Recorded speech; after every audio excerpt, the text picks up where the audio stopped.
portable gaming monitor that I've been using with the Ally X is awesome. This is the ARZOPA Z1FC. This is a 1080p IPS monitor with anti-glare, as you can see there. So let me just really quickly show you. Look at the Ally X. Look at my light box there, right?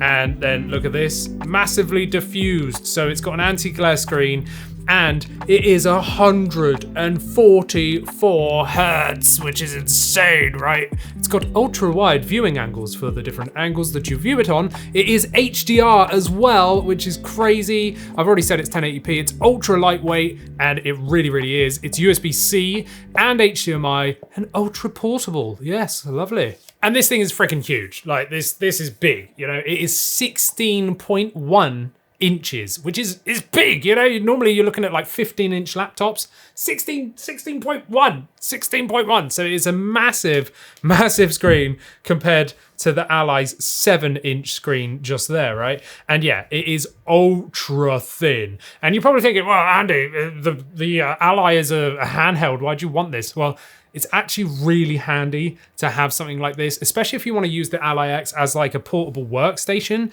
This could easily be thrown into a bag, you know, a laptop bag or something. It's super lightweight, like ultra lightweight. It really, really is. And you could just hook it up and be done. You know, you could get a wireless keyboard and mouse or combo or whatever and use it like that, or, you know, just do what I've done and just been using it for gaming. Since it's got 144 hertz and it's still 1080p, if you're running games at 1080p on the Ally already, you're gonna get the same performance. The only thing it does not have is VRR. So it doesn't have VRR, so you may get some tearing in some games. Honestly, I've not really noticed it being a problem, but if you do find tearing, then just turn on VSync. We have like an IO button on the top just here. We've got our volume or brightness button. We've got our operating button as well, so you can go through different modes and stuff. We've got a mini HDMI just there. We also have USB-C and USB-C just there. If we flip it over, you can see this is actually an A-rated energy rating, which is really good, to be honest. I was not expecting that. On the base, we have rubber feet. So yes, it does sit up with rubber, and you're thinking, hang on, what's that? It's a kickstand. So you can pull this out, you know, like that, and sit it down somewhere, so I can just pop this down like that if I wanted to, even though I couldn't see the screen. But if I wanted to, I could. And the other thing is, with those two USBs, it's got pass-through charging as well. So I've got my Ally X just here, and I'm like, oh, look, it comes included with a USB to USB-C cable. Oh, hang on, Andy, I want to use a dock instead so I can get 30 watts out of the Ally. Well, that's fine, because they've given you a HDMI to mini HDMI, so that actually comes in the box as well, and they also give you a USB-A to USB-C if you want. Now, I've just been using C to C since that's all we need. But I will say this, you do need to power the screen. So you cannot power your Ally X and then draw power enough to power the screen. It's my only sort of downside here, is that you can't do that. But there is something it can do, and that is pass through. So instead of plugging your power supply into the Ally X, you can plug it into the screen, which powers the screen, and then any power left over gets trickled down to the Ally. Now, with a 65-watt charger, it wasn't enough to charge the Ally as well through that pass through. But with a 100-watt charger going into the screen, it does keep the Ally X fully charged. Now, the Ally will say, this might not be giving me enough power, but I've been playing this for hours and it never dropped down in percentage. So you need a 100-watt charger and then you're good. But of course, by doing that, you can't then push the Ally to 30 watts. So you're limited to 25 watts unless you use the dock with that HDMI to mini HDMI, and then you'll be able to push the Ally at 30 watts. But then you'd probably have to power the screen as well. So you'd need two power supplies. But anyway, this is how we do it. We're going to get our USB cable just here. I'm going to plug it into the Ally. I'm then going to get the other end just here, and I'm going to plug it into the side of the screen. If I get my 100-watt charger just here and plug it in here, it's now splashed it over to there. So now I have the screen powered, right? Now, I do want to say, I often find on the first time I plug this in, once I've plugged the power in, it still doesn't detect. So I just take the USB out, put it back in, and then it just auto detects and throws it over. So to avoid that, plug the power in first to your screen. So plug the power in and then connect your Ally, and then you'd get around that, and it would just jump back in. And now you can actually use the Ally just here as your controller if you want to, or you can even extend the displays. So what I'm going to do is go to display settings, right? And go to this bit and then go extend these displays like so. Give it a second. And there we go. Now I've extended, I'm going to keep changes. And now I've extended the screen so that I've got a dual monitor setup. So you could absolutely use dual monitor with this. I've just been turning off the Ally X screen, but if you wanted to, you can even duplicate them. So we can go to extend and we can go to duplicate, right? And now it's duplicated, but obviously it's reverted to the scaling from this one. So I'm going to go to revert. What I'm going to do is just only show on 2 again and keep changes. Now here, you can see some stuff, right? So I've clicked on screen 2 because that's the only one that's showing, which is this main display, right? I'm going to go downstairs. Yeah, I'm going to go downstairs. Yeah. Okay, cool, Andy. Yeah, I'm going to go to scale and leave it at 100. It says 150 recommended, but I'm going to leave it at 100. And then you can go to advanced display just here and you can see what refresh rate that you're choosing, right? So I'm going to choose 144 hertz, which is just there. Now I'm going to go and play a game. So we're going to open Ghost of Tsushima just here. And you can see if I open the command center, I'm on 25 watt boosted.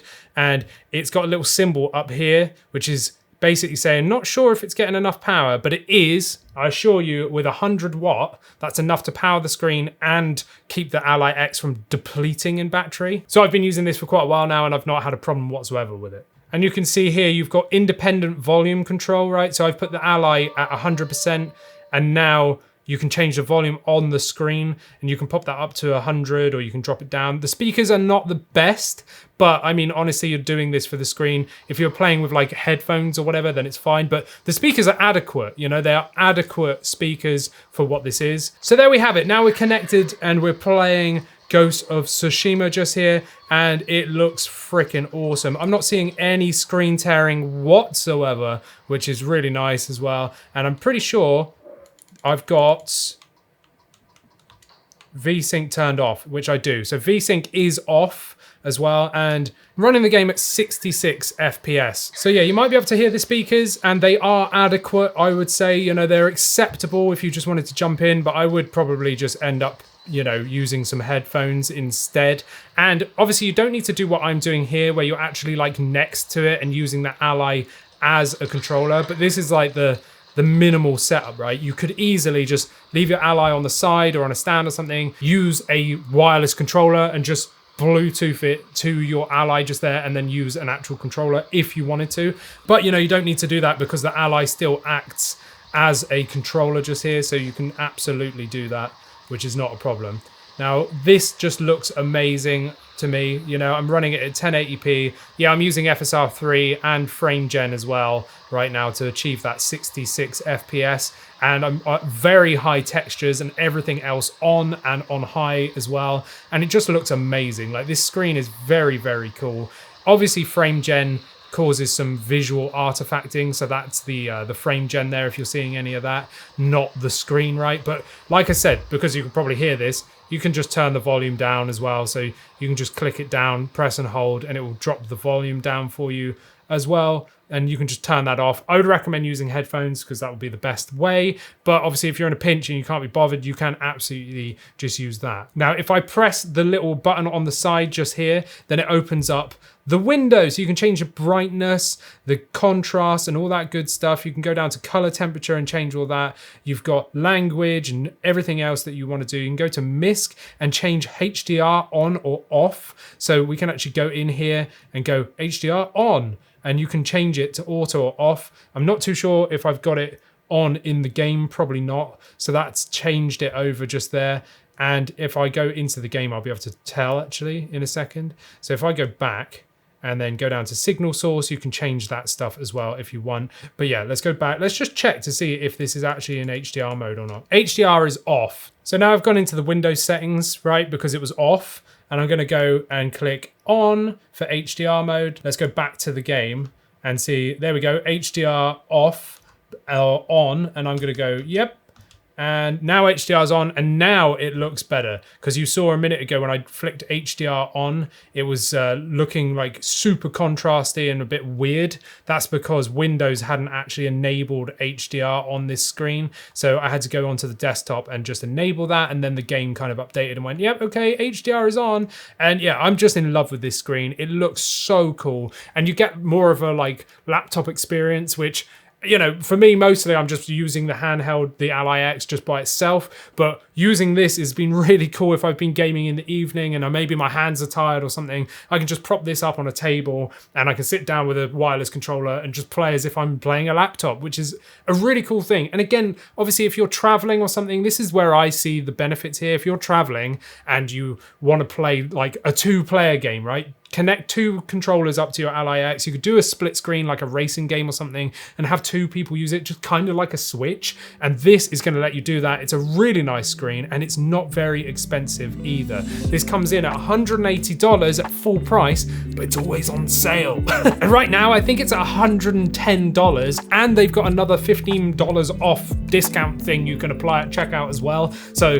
you know, check our link down in the description. You'll be able to see that. For $100, well, it'd be even less, wouldn't it? It'd be $95 for this screen. That is a bargain. It's a really good screen. It looks freaking amazing. The anti-glare is so good. Like, I really like that. The viewing angles are great. It's super lightweight. 100-watt charger into it will keep the Ally charged as well. And yeah, it's a really cool screen. I really, really like it. So what do you think of the ARZOPA? Would you be buying this to use it more like a computer, or would you be buying this as a gaming monitor, which is how I've been using it? Let me know down in the comments, or if you've got your own, or if you're using a different one, I don't know, just let me know. Whilst you're down there, like this video, subscribe, become a member, and you can talk to me and AJ on our private Discord as well. And talking of AJ, go check out our podcast over here where we talk about all things gaming, and check out another video from me down here. Bye.